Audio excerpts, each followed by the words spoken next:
All right, Shalom. Kahalayim La Yahweh, Ba'atram Yahushai, Bahasham, Bakakodash, Divine to the apostles, and to the others, great millstone, which as well. Much peace, love, and sanctification, no collective, pushing his word, truth and sincerity. Shalom. This is going to be a part two. Continuing on my last lesson from this lock here.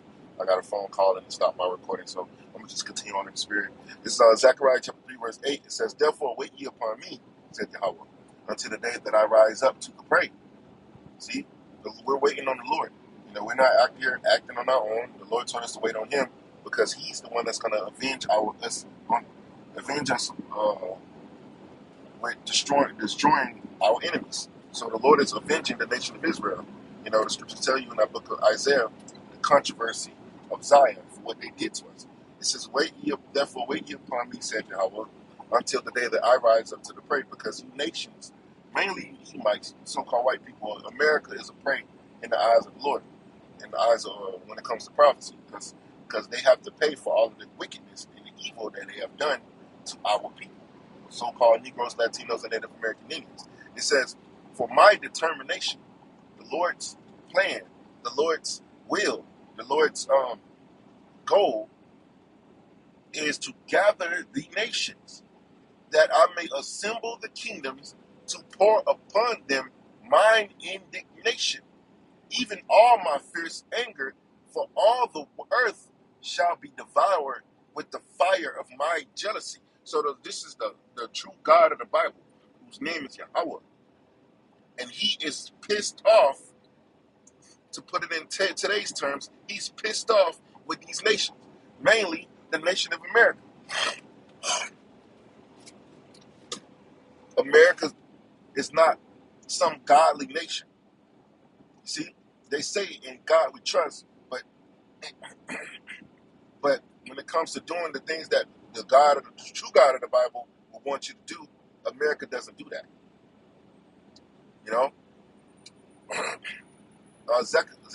Zephaniah chapter 3, verse 8 in the NLT. It says, "Therefore be patient, says Yahweh. Soon I will stand and accuse those evil nations. For I have decided to gather the kingdoms of the earth and pour out my fiercest anger and fury on them. All the earth will be devoured by the fire of my jealousy." So the Lord is gathering these nations together. He's gathering them for war. That's why America's over there in the Western Asia, having a conflict with Iran, because the Most High is stirring these nations up. The Lord is causing them to do that. In Joel, this is the book of Joel, chapter 3. Let me see.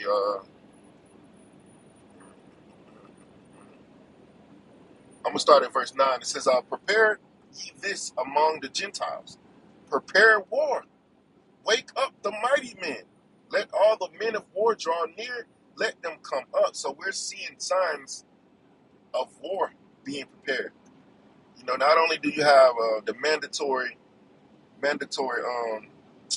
it just can't, it's supposed to happen in December, mandatory enrollment inside of the draft for men of certain ages, and that's coming in December. So you got certain men is gonna between the ages of 18 and 26 are mandatory to sign up for the draft, or that's coming actually this year. And on top of that, they're starting to turn into a wartime economy. See, so the Most High is preparing war. America's preparing for a war, man. And people want to keep sticking their head in the sand, not paying attention to what's going on. But the prophets and the men of the Lord, the watchmen, are paying attention. Are paying attention. So this is big. This is Joel chapter 3, verse 9. It says, "Say to the nations far and wide, get ready for war." And America's getting ready for war. "Call out your best warriors. Let all your fighting men advance for the attack." Verse 10, it says, "Hammer your plowshares into swords and your pruning hooks into spears. Train even your weaklings to be warriors." So it says in KJV, "Beat your plowshares into swords and your pruning hooks into spears. Let the weak say, I am strong. Because what does that mean? That means these nations are taking this money, different money from different other resources, and they're dumping into their defense, their military. You know, America's doing that right now. This is what America's doing. You taking money, you taking resources that are supposed to be for consumers, and you turning it and using it for war, like car production. So America is doing this, beating their plowshares into pruning hooks. I'm sorry, beating their plowshares into swords, and their pruning hooks into spears. Because what does that mean? They're putting their money into their military. Money, resources are getting dumped into their military, all of it. What is that? A wartime economy. See, that's what's going on. America's shifting from a consumer economy to a wartime economy. Let's see what consumer. Sorry, consumer economy.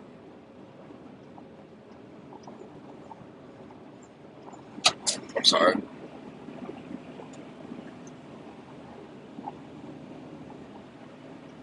Consumer economy.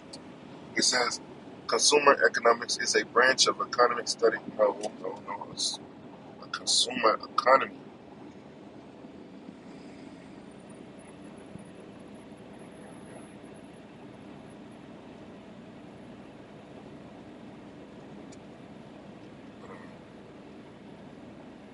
Well, yeah, I guess consumer economics is a branch of the economic study how individuals and families make decisions to allocate limited resources like time and money to consume goods and services. Consumer economy. A consumer economy describes an economy driven by consumer spending. See, that's what America is right now. It's an economy driven by consumer, which is American people spending money as a high percent of its gross domestic product, GDP, as opposed to other major components of GDP, gross private domestic investment, government spending, and imports netted against exports. So America right now is a consumer-based economy, but they actually going to change into a wartime economy to get ready for this third world nuclear war. So America's bleeding their plowshares into swords and their pruning hooks into spears, meaning they're putting all their money into their militaries. They're preparing for war. They're actually getting ready for a war. Why do you think they're making men mandatorily sign up for the draft?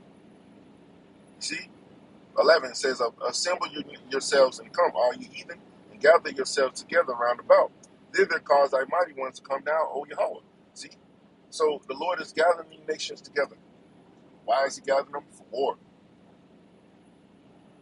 Joel 3:1.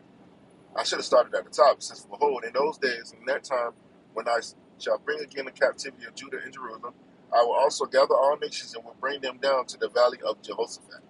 Yahweh Shaphat, which means Yahweh's judgment. The valley of Yahweh's judgment is in Western Asia. That's where it's going to go down there. This isn't, and will plead, which means judge, with them there for my people Israel and for my heritage, for my people and for my heritage Israel, whom they have scattered among the nations and parted my land. So the Lord is pleading or judging these nations for what they did to the Lord's people, the Israelites. All of the sins that they committed, the murder, rape, robbery, and murder of our people. They got to pay for all of this. Enslavement, redlining, all of these unrighteous decrees that they passed, black codes to oppress our people, abortions, the list goes on and on. They got to pay for what they've done. And the Most High is bringing that judgment upon America. That's why America's being drawn into this war. The scripture says the least of the flock shall draw them out, and that's why they're being drawn in. The least of the flock is referring to America's allies. The main ally, which is what? The state of Israel, least of the flock. They're drawing America into this war. Jeremiah 50:45, it says, therefore, hear ye the counsel of Yahweh, that he hath taken against Babylon, which Babylon is America. It's not talking about ancient Babylon, because these things never happened in ancient Babylon. This is, and his purposes that he hath purposed against the land of the Chaldeans. Surely the least of the flock shall draw them out. Surely he shall make their habitation desolate with them. So the least of the flock is talking about the state of Israel. see, America's allies, which they was the first ones to strike Iran. And then America joined right in with them. So the least of the flock is going to cause America to be drawn into a third world war, which is they're ultimately going to lose according to prophecy. Man. You're not going to win this war. So it makes no sense for people to, sign up for the military because you're basically going over there to get your ass killed. It don't make sense because America's not going to win. She's not going to win, man. And a lot of men are going to die because of these wars. You see? So just wanted to do this quick lesson, man. You see General Motors. Yeah. So this has actually happened, man. This is something that hasn't happened since World War II. What does that tell you, man? We're getting ready for war. We are definitely getting ready for war, man.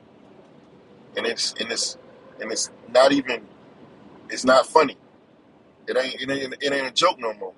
Nobody's scoffing about it no more. Everybody's silent now. They don't got nothing to say.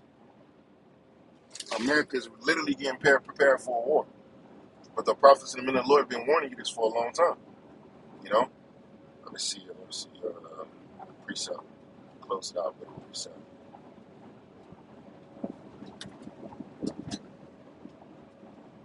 Isaiah chapter 45. No, is it 34? It might be 34. Isaiah 34. Controversy of Zion. Let's see. Here it is. It's the book of Isaiah chapter 34, verse 8. It says, the NLT on the left, it says, for it is the day of Yahweh's vengeance. For it is the day of Yahweh's revenge. The year when Edom will be paid back for all it did to Israel, which is the 12 tribes. So this is the day that Esau is going to be paid back for all he has done to our people.